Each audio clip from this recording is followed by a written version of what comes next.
बुल्ढाना में हिवरा आश्रम में स्वामी विवेकानंद की 162वीं जयंती पर लाखों श्रद्धालुओं की उपस्थिति में भव्य महापंगत का आयोजन किया गया। इस महापंगत में 2 से 2.5 लाख श्रद्धालुओं ने महाप्रसाद का आनंद लिया। बुल्ढाना जिले के हिवरा आश्रम में स्वामी विवेकानंद की 162वीं जयंती बड़े धूमधाम से मनाई गई। 3 दिवसीय उत्सव के बाद आज एक विशाल महाप्रसाद का आयोजन किया गया, जिसमें 151 क्विंटल गेहूं की पूरी और 101 क्विंटल बैगन की सब्जी का वितरण हुआ। इस महापंगत में करीब 2 से 2.5 लाख श्रद्धालुओं ने एक साथ बैठकर भोजन किया। ये प्रथा 1965 से हिरवा आश्रम में जारी है, जिससे सुखदास महाराज ने जातिगत भेदभाव को समाप्त करने के उद्देश्य शुरू किया था। इस अवसर पर हिरवा आश्रम में भव्य शोभा यात्रा के साथ महाप्रसाद का वितरण हुआ और सभी ने मिलकर स्वामी विवेकानंद की जयंती मनाई।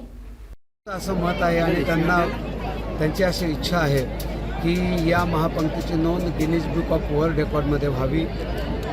भाविकांना वाटतंय, लोकांना वाटतंय, सगळ्या देशभरातल्या लोकांना याची कल्पना आहे। संस्थेनं स्वतःहून कधी गिनीज बुकला म्हटलंही नाही।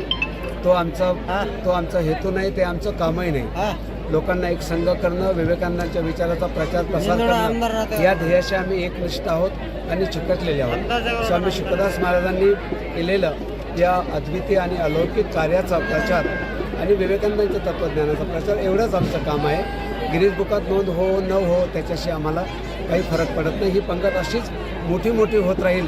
एक दिवस गिनीज बुकवाले काय सगळ्याच रेकॉर्डवाल्यांना इथं यावं लागेल आणि बघावं लागेल आणि त्याची नोंद घ्यावी। नमश्रीयति राजाय विवेकानंद सूरये कर्मिणे ज्ञानिने चैव भूयो भूयो नमाम्यहम। ज्यांनी संपूर्ण जगाला समता, ममता आणि मानवतेचा संदेश दिला ते विश्ववरेण्य श्रीमंत स्वामी विवेकानंद यांचा आज जन्मोत्सव आहे। पौष वद्य सप्तमी सच्चिदानंद सद्गुरू स्वामी शुकदास माऊली यांनी स्थापन केलेल्या या विवेकानंद आश्रमामध्ये म्हणजे स्वामी शुकदास माऊलींचं तत्व आहे की कोणी कोणत्याही धर्माचे असावे, परंतु राहावे एकत्रित। धर्म हा असूनही सर्वांचा सारखा, तुच्छ एकमेका लेखू नये, उद्दिष्ट एकची साधने पुष्कळ, म्हणून गोंधळ होत असे। शुकदास म्हणे वेगळ्या मार्गाने एकाच ठिकाणी जाऊ सारे। म्हणजे या ठिकाणी कुठल्याही प्रकारची जात पात, पंथ, भेद, अंधश्रद्धा, गरीब श्रीमंत, उच्च नीच हा कुठल्याही प्रकारचा भेद नाही।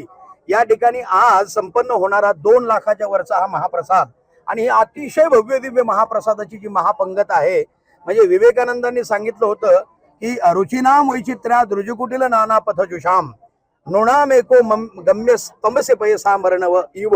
म्हणजे अनेक ठिकाणावरून वाहणाऱ्या नद्या ह्या ज्याप्रमाणे समुद्राला जाऊन मिळतात, त्याप्रमाणे अनेक पंथ, धर्म, मत हे शेवटी एकाच परमात्म्याला जाऊन मिळतात। तो भाव इथे आहे।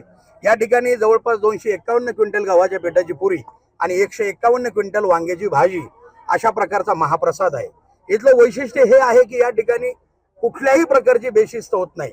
अगदी शांततेनं सर्वांना गंध लावून बसलेल्या भाविकांचं दर्शन घेऊन, त्याचप्रमाणे प्रत्येकाचा आदर ठेवून, जिवंत माणसामध्ये परमेश्वर आहे अशी भावना ठेवून या ठिकाणी प्रत्येकाची पूजा केली जाते आणि प्रसाद घेतल्यानंतर अजिबात कुठल्याही प्रकारचा कचरा या ठिकाणी राहत नाही। म्हणजे ज्याला आपण स्वच्छता अभियान म्हणतो की नाही, ते स्वच्छता अभियान खऱ्या अर्थाने या ठिकाणी सुरू आहे। आणि अनेक भाविकांची मागणी आहे की एवढी शिस्तबद्ध होणारी जी महापंगत आहे याची गिनीज बुकामध्ये नोंद व्हावी। अनेक पत्रकार, चित्रकार, सर्व या ठिकाणचे सामाजिक कार्यकर्ते सर्वजण मागणी करतात आणि भक्तही मागणी करतात। तर मला असं वाटतं की गिनीज बुकामध्ये या महापंक्तीची नोंद होणार आणि सच्चिदानंद सद्गुरू स्वामी शुकदास माऊली हे सर्व धर्मांचं प्रतीक असलेलं एक फार सुंदर अशा प्रकारचं पीठच आहे विवेकानंद आणि स्वामी शुकदास माऊली। आणि हा महाप्रसादाचा आनंददायक सोहळा, या सोहळ्याचे आपण सर्वजण भागीदार झालात। आपल्या सर्वांना द्यावे तेवढे धन्यवाद।